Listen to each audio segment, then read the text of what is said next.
আকাশবাণী কলকাতা স্থানীয় সংবাদ পড়ছি নমামি বসু রুদ্র। দক্ষিণ কলকাতার কসবায় কলেজের মধ্যেই এক ছাত্রীকে গণধর্ষণের অভিযোগে তীব্র চাঞ্চল্য ছড়িয়েছে। জানা গেছে গত বুধবার কসবা ল কলেজ ক্যাম্পাসের ভেতরেই এই ঘটনা ঘটে। ওই দিনই নির্যাতিতা তরুণী কসবা থানায় 3 জনের বিরুদ্ধে লিখিত অভিযোগ দায়ের করেন। এদের মধ্যে মূল অভিযুক্ত ওই কলেজেরই প্রাক্তন ছাত্র মনোজিৎ মিশ্র। বাকি 2 জন কলেজের সঙ্গে যুক্ত। তরুণীর বয়ানের ওপর ভিত্তি করে জাবির আহমেদ ও প্রমিত মুখোপাধ্যায় নামে 2 জনকে গত সন্ধ্যায় তালতলা থেকে গ্রেপ্তার করা হয়। তাদের জেরা করে গত মধ্যরাতে গ্রেপ্তার হয় মনোজিৎ। নির্যাতিতার দাবি, ওই দিন সন্ধ্যে 7:30 থেকে রাত 10টা পর্যন্ত কলেজেরই একটি ঘরে তার ওপর অত্যাচার চলে। তরুণীর শারীরিক পরীক্ষা করা হয়েছে ন্যাশনাল মেডিকেল কলেজে। পুলিশ তার জবানবন্দিও নিয়েছে। সিসিটিভি ফুটেজ খতিয়ে দেখে শুরু হয়েছে তদন্ত। ঘটনাস্থলে এসেছে ফরেন্সিক টিমও। এদিকে এই ঘটনায় ফের একবার ব্যাপক ক্ষোভের সৃষ্টি হয়েছে। বিজেপির রাজ্য সভাপতি সুকান্ত মজুমদার আজ নদিয়ার ভাতজাংলায় সাংবাদিকদের কাছে বলেন, এ রাজ্যে মেয়েরা নিরাপত্তাহীনতায় ভুগছে। গোটা ঘটনার জন্য তিনি মুখ্যমন্ত্রী সহ সরকারের প্রশাসনিক ব্যর্থতাকেই দায়ী করেছেন। যে রাজ্যের মুখ্যমন্ত্রী ধর্ষণকে ছোট ঘটনা, ওদের মধ্যে সম্পর্ক ছিল, কোন মহিলা যৌনকর্মী এবং তার খদ্দেরদের মধ্যে গন্ডগোল, এই মনোভাব নিয়ে যে শাসক রাজ্য চালায়, তার রাজ্যে এইভাবে গণধর্ষণের ঘটনায় নির্ভয়া কাণ্ডের পর বা অভয়া কাণ্ডের পর যেভাবে আবার কলেজের মধ্যেই শোনা যাচ্ছে নাকি ঘটনাটা হয়েছে এবং তার সাথে জড়িত নাকি টনি এবং স্টাফ। আপনারা খোঁজ নিয়ে দেখুন, যাদের নাম এসেছে তারা নিঘাত তৃণমূল কংগ্রেসের সাথে কোনো না কোনো ভাবে সংযুক্ত হবে এবং তারা শিক্ষা কেন্দ্রগুলোকে এইভাবে নষ্ট করছে। শিক্ষা কেন্দ্রে মেয়েদের সুরক্ষা নেই। এসএফআই এর রাজ্য সম্পাদক ও সভাপতি দেবাঞ্জন দের অভিযোগ, ধৃতরা প্রত্যেকেই শাসক দলের সঙ্গে যুক্ত। কলেজের ভেতর নিরাপত্তা ব্যবস্থা নিয়েও প্রশ্ন তোলেন তিনি। এই রাজ্যের কোনো ক্যাম্পাসে ছাত্রীরা সুরক্ষিত নয়, নিরাপত্তাহীনতায় ভুগছে ছাত্র। কে মনোজিৎ? এই মনোজিৎ সেই টিএমসিপি নেতা যার নামে গত 10 বছরে অন্তত পক্ষে 20টা 30টা দুর্নীতির অভিযোগ, রেপ থ্রেট দেওয়ার অভিযোগ। কসবা থানা জানতো না? কেন ব্যবস্থা নেওয়া হয়নি? প্রশাসন কেন দীর্ঘ 10 বছর ধরে বারংবার যখন সাউথ ক্যালকাটা ল কলেজের একের পর এক দুর্নীতি, একের পর এক শ্লীলতাহানির ঘটনা, একের পর এক মারপিট ঘটনাতে যে অভিযুক্ত ছিল, তাকে কেন এতদিন পর্যন্ত ছেড়ে রাখা হয়েছিল? বর্ধমানের ভাতারে ধর্ষণের ফলে 14 বছরের এক নাবালিকার অন্তঃসত্ত্বা হয়ে পড়ার ঘটনায় দোষী সাব্যস্ত এক ব্যক্তিকে আমৃত্যু কারাবাসের নির্দেশ দিয়েছে বর্ধমানের পক্সো আদালত। সরকারি আইনজীবী গৌতম কুমার মুখোপাধ্যায় জানিয়েছেন, সাজাপ্রাপ্ত ওই ব্যক্তি নাবালিকার প্রতিবেশী। এছাড়াও সাজাপ্রাপ্তকে 1 লক্ষ টাকা জরিমানা, অনাদায়ে আরও 1 বছর কারাবাসের নির্দেশ দেওয়া হয়েছে। পক্সো আইনের বিধান অনুযায়ী নাবালিকার পুনর্বাসন ও তার কল্যাণের জন্য 3 লক্ষ টাকা দেওয়ারও নির্দেশ দিয়েছেন বিচারক দেবশ্রী হালদার। দীর্ঘ সময় টানাপোড়েনের পর মেট্রো রেলের পার্পল লাইন জোকা বিবাদীবাগ সেকশনে খিদিরপুর স্টেশন নিয়ে জট কেটেছে। এই স্টেশন নির্মাণের জন্য আলিপুর বডিগার্ডস লাইন্সের পক্ষ থেকে শর্ত সাপেক্ষে রেলকে জমি দেওয়ার কথা জানানো হয়েছে। বডিগার্ড লাইন্সের মধ্যে 1702 বর্গমিটার জমি নির্মাণ কাজের ব্যবহার এবং কাজ শেষ হওয়ার পর দ্রুত তা ফেরত দেওয়ার কথা জানিয়ে রাজ্য সরকারের পক্ষ থেকে কলকাতা পুর কমিশনার গতকাল রেল বিকাশ নিগম লিমিটেডকে চিঠি পাঠায়।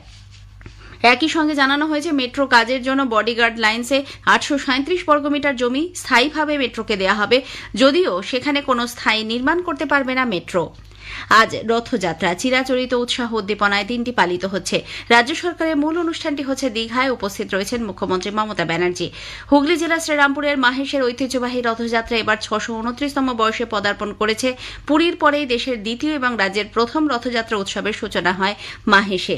অন্যদিকে প্রায় 300 বছরের প্রাচীন হুগলির গুপ্তিপাড়া বৃন্দাবন জিউয়ের রথযাত্রা, 250 বছরের বেশি পুরনো পূর্ব মেদিনীপুরের মহিষাদলের মদন গোপাল জিউয়ের রথযাত্রাকে ঘিরে অগণিত ভক্ত সমাগম হয়েছে। উত্তর কলকাতার বাগবাজারের বলরাম মন্দিরে অন্যান্য বারের মতো এবারেও ধর্মীয় ভাবধারায় পালিত হচ্ছে রথ। কলকাতার ইস্কনের রথযাত্রা উপলক্ষে পূজার্চনার পাশাপাশি নেওয়া হয়েছে বিশেষ ব্যবস্থা। নদিয়ার মায়াপুরে ইস্কনের রাজাপুর জগন্নাথ মন্দির থেকে দুপুর 2টোয় রথের রশিতে টান পড়বে। কোচবিহারে মদনমোহন দেব এবার নতুন রথে মাসির বাড়ি যাবেন। সন্ধ্যায় কোচবিহার দেবত্র ট্রাস্ট বোর্ডের চেয়ারম্যান জেলাশাসক অরবিন্দ কুমার মিনা রথযাত্রার সূচনা করবেন। মালদা সিরপুর গ্রাম পঞ্চায়েতে দুর্নীতির ফলে বেহাত হয়ে যাওয়া 100 দিনের কাজের টাকা দ্রুত উদ্ধার করার জন্য জেলা পুলিশ সুপারকে নির্দেশ দিয়েছে কলকাতা হাইকোর্ট। জানা গেছে, সংশ্লিষ্ট গ্রাম পঞ্চায়েত প্রধান নিজেই স্বীকার করেছেন এই প্রকল্পের টাকা ভুয়ো অ্যাকাউন্টে চলে গেছে। এরপরই 2 বিচারপতি সৌমেন সেন ও স্মিতা দাসদের ডিভিশন বেঞ্চ 8 সপ্তাহের মধ্যে তদন্ত করে আদালতের রিপোর্ট জমা দেওয়ার নির্দেশ দেন। নিম্নচাপের জেরে গত কয়েকদিনে দক্ষিণবঙ্গের বিভিন্ন জায়গায় দফায় দফায় বৃষ্টি চলছে। জলাধার থেকে ছাড়া জলে দামোদর ও অজয়ের জলস্তর বেড়েছে। অজয়ের জলস্তর বেড়ে যাওয়া যাওয়ায় পশ্চিম বর্ধমানের কাঁকসা শিবপুর থেকে জয়দেব যাওয়ার অস্থায়ী সেতু বন্ধ করে দেওয়া হয়েছে, ফলে কার্যত সমস্যায় পড়েছেন দুই জেলার যাত্রীরা। আজ রথযাত্রা, চিরাচরিত উৎসাহ উদ্দীপনায় দিনটি পালিত হচ্ছে। দেশবাসীকে শুভেচ্ছা জানিয়েছেন রাষ্ট্রপতি এবং প্রধানমন্ত্রী। ওড়িশার রথযাত্রাকে কেন্দ্র করে পুরীতে এখন জনসমুদ্র। পশ্চিমবঙ্গের ঐতিহ্যবাহী মাহেশ রথযাত্রা উপলক্ষে ভিড় জমিয়েছেন বহু মানুষ। রাজ্যের মূল অনুষ্ঠানটি হচ্ছে দীঘায়। ভারত ক্ষেপণাস্ত্র ব্যবস্থার সরবরাহ সহ গুরুত্বপূর্ণ সামরিক সরঞ্জাম দ্রুত সংগ্রহের বিষয়ে রাশিয়ার সঙ্গে আলোচনা করেছে। বিদেশমন্ত্রী বলেছেন, দেশের মনোবল ভেঙে দেওয়ার জন্যই জরুরি অবস্থার ঘোষণা করা হয়েছিল। দীর্ঘ সময় টানাপোড়েনের পর মেট্রো রেলের পার্পল লাইন জোকা বিবাদীবাগ সেকশনে খিদিরপুর স্টেশন নিয়ে জট কেটেছে। মালদার সিরপুর গ্রাম পঞ্চায়েতে দুর্নীতির ফলে বেহাত হয়ে যাওয়া 100 দিনের কাজের টাকা দ্রুত উদ্ধার করার জন্য জেলা পুলিশ সুপারকে নির্দেশ দিয়েছে কলকাতা হাইকোর্ট। আসছে বিস্তারিত খবরে। আজ রথযাত্রা, চিরাচরিত উৎসাহ উদ্দীপনায় দিনটি পালিত হচ্ছে। রাষ্ট্রপতি ও প্রধানমন্ত্রী রথযাত্রা উপলক্ষে দেশবাসীকে শুভেচ্ছা জানিয়েছেন। ওড়িশার পুরীতে এই রথযাত্রাকে ঘিরে সাজো সাজো রব। জগন্নাথ দেব, বলভদ্র ও দেবী সুভদ্রার রথ ইতিমধ্যেই জগন্নাথ মন্দিরের সিংহদ্বারের সামনে রাখা আছে।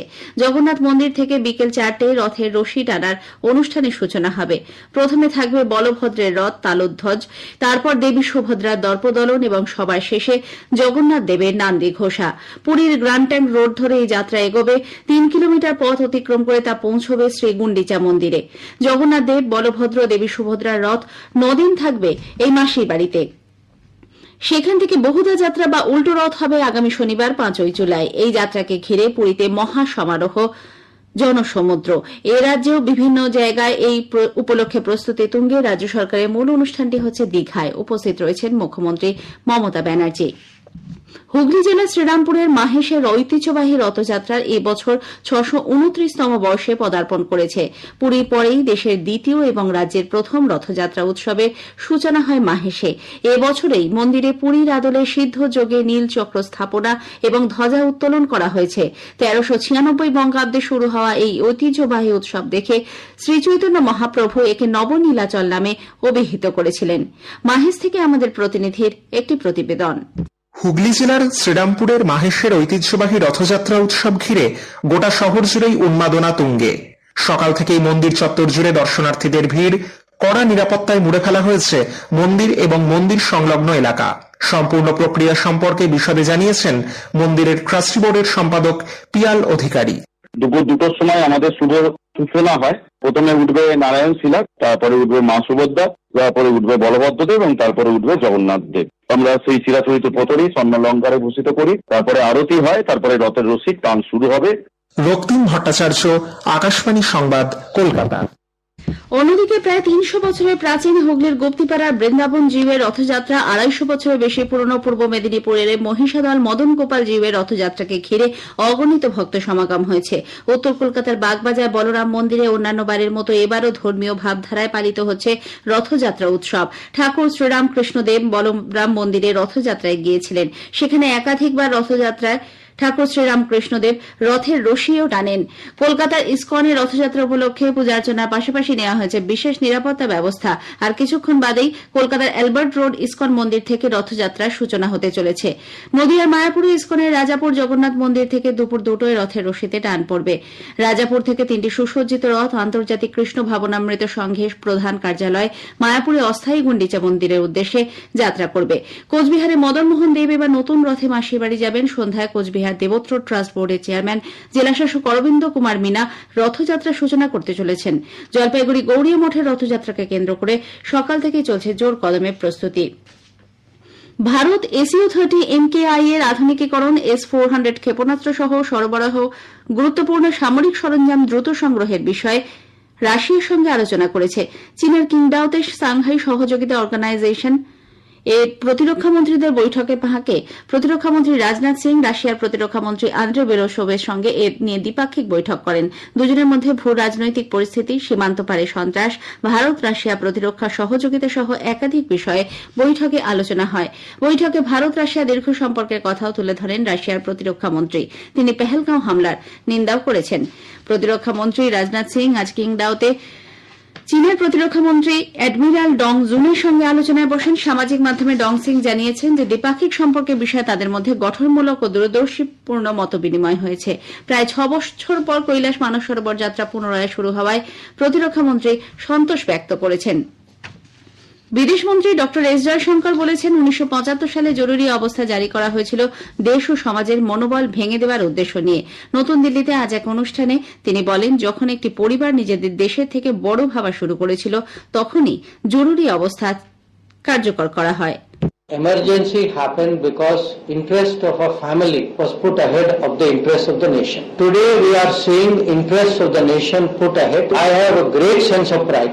When I see a unity of delegations, all parties going out across the world, speaking in defense of our national interest, giving the message that terrorism is not acceptable. For us, the most impressive part is that all the parties, including opposition parties, are represented. কেন্দ্র 1975 সালের 25শে June জরুরি অবস্থা ঘোষণাকে সংবিধান হত্যা দিবস হিসেবে উল্লেখ করেছে। এই উপলক্ষে আগামী 30শে জুন পর্যন্ত বিশেষ কর্মসূচি নিয়েছে সরকার। বিষয়টি নিয়ে আকাশবাণী কলকাতার সংবাদ বিভাগ বিভিন্ন ক্ষেত্রে বিশিষ্টজনদের মতামত নেয়। আইনজীবী দেবজিৎ সরকার সংবিধান হত্যা দিবসকে সমর্থন করে বলেন, 1975-এ জরুরি অবস্থার সময় যেভাবে বাক স্বাধীনতা কেড়ে নেওয়া হয়েছিল, স্বাধীন ভারতে ক্ষমতায় থেকে কোনো রাজনৈতিক দল এই কাজ করেনি।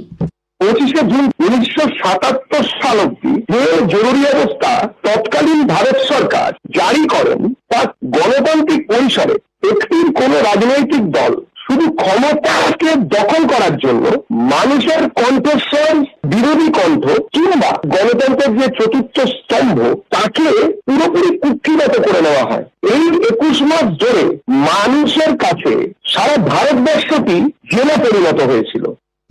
প্রধানমন্ত্রী নরেন্দ্র মোদী এই মাসের 29 তারিখ আকাশবাণীতে মন কি বাত অনুষ্ঠানে তাঁর চিন্তাভাবনা দেশ বিদেশের মানুষের সঙ্গে ভাগ করে নেবেন। এটি হবে মন কি বাতের 123তম পর্ব। বেলা 11টা থেকে আকাশবাণী এবং দূরদর্শনের সবকটি চ্যানেলে মন কি বাত সরাসরি সম্প্রচারিত হবে। এই খবর আপনারা শুনছেন আকাশবাণী কলকাতা কেন্দ্র থেকে। আমাদের সংবাদ শোনা যাবে ইউটিউব চ্যানেল আকাশবাণী সংবাদ বাংলা, ফেসবুক ও ইনস্টাগ্রাম আকাশবাণী সংবাদ কলকাতা এবং এক্স হ্যান্ডেল এআইআর নিউজ কলকাতাতে। দীর্ঘ সময় টানাপোড়েনের পর মেট্রো রেলের পার্পল লাইন জোকা বিবাদীবাগ সেকশনে খিদিরপুর স্টেশন নিয়ে জট কেটেছে। এই স্টেশন নির্মাণের জন্য আলিপুর বডিগার্ডস লাইন্সের পক্ষ থেকে শর্ত সাপেক্ষে রেলকে জমি দেওয়ার কথা জানানো হয়েছে। বডিগার্ড লাইন্সের মধ্যে 1702 বর্গমিটার জমি নির্মাণ কাজের জন্য ব্যবহার এবং কাজ শেষ হওয়ার পর তা দ্রুত ফেরত দেওয়ার কথা জানিয়ে রাজ্য সরকারের পক্ষ থেকে কলকাতা পুর কমিশনার গতকাল রেল বিকাশ নিগম লিমিটেডকে চিঠি পাঠিয়েছে। একই সঙ্গে জানানো হয়েছে মেট্রো কাজের জন্য বডিগার্ড লাইন্সে 837 বর্গমিটার জমি স্থায়ীভাবে ব্যবহার করতে পারবে, যদিও সেখানে কোনো স্থায়ী নির্মাণ করতে পারবে না মেট্রো। উল্লেখ্য, পার্পল লাইনে 7 কিলোমিটার রুটে ইতিমধ্যেই যাত্রী পরিবহন শুরু হলেও খিদিরপুর স্টেশন নিয়ে জটিলতা দেখা দেওয়ায় থমকে ছিল এই কাজ। মালদার সিরপুরে গ্রাম পঞ্চায়েতে দুর্নীতির ফলে বেহাত হয়ে যাওয়া 100 দিনের কাজের টাকা দ্রুত উদ্ধার করার জন্য জেলা পুলিশ সুপারকে নির্দেশ দিয়েছে কলকাতা হাইকোর্ট। জানা গেছে, সংশ্লিষ্ট গ্রাম পঞ্চায়েত প্রধান নিজেই স্বীকার করেছেন এই প্রকল্পের টাকা ভুয়ো অ্যাকাউন্টে চলে গেছে। পরিকল্পনা করেই অর্থের অপব্যবহার করা হয়েছে বলে তাঁর অভিযোগ। আদালতে তিনি জানিয়েছেন, অর্থ পুনরুদ্ধারের কাজে সম্পূর্ণ সহযোগিতা করা হচ্ছে। এরপরই 2 বিচারপতি সৌমেন সেন ও স্মিতা দাসদের ডিভিশন বেঞ্চ 8 সপ্তাহের মধ্যে তদন্ত করে আদালতের রিপোর্ট জমা দেওয়ার নির্দেশ দেন। দিব্যাঙ্গজন এবং বয়স্ক নাগরিকদের জন্য কার্যকরী ডিজিটাল সহায়তা জোরদার করার জন্য সরকার সুগম্য ভারত অ্যাপটিকে নতুন করে তৈরি করেছে। বর্ধিত বৈশিষ্ট্যগুলির মধ্যে রয়েছে ব্যবহারকারীদের আপৎকালীন সহায়তার জন্য এআই চালিত চ্যাটবট সহায়তা এবং প্রতিবন্ধী ব্যক্তিদের জন্য সরকারি প্রকল্প ও অন্যান্য গুরুত্বপূর্ণ ব্যবস্থার কেন্দ্রীকরণ। দেশে চিনি উৎপাদন 2026 সালের মধ্যে 15% বাড়বে বলে আশা করা হচ্ছে। ওই বছর চিনির মৌসুমে ভারতের শর্করা উৎপাদনের পরিমাণ 3.5 টনের কাছাকাছি পৌঁছতে পারে। একটি ক্রেডিট রেটিং সংস্থার পক্ষ থেকে জানানো হয়েছে, মৌসুমী বায়ুর প্রভাবে স্বাভাবিকের থেকে বেশি বৃষ্টি হওয়ায় আখের চাষ বাড়বে। বিশেষ করে মহারাষ্ট্র এবং কর্ণাটকে এই বৃদ্ধি চোখে পড়বে বলে জানানো হয়েছে। শেষ করার আগে খবরের বিশেষ কিছু অংশ আরও একবার। আজ রথযাত্রা চিরাচরিত উৎসাহ উদ্দীপনায় দিনটি পালিত হচ্ছে। দেশবাসীকে শুভেচ্ছা জানিয়েছেন রাষ্ট্রপতি এবং প্রধানমন্ত্রী। ওড়িশার রথযাত্রাকে কেন্দ্র করে পুরীতে এখন জনসমুদ্র। পশ্চিমবঙ্গের ঐতিহ্যবাহী মাহেশ রথযাত্রা উপলক্ষে ভিড় জমিয়েছেন বহু মানুষ। খবর শেষ হল।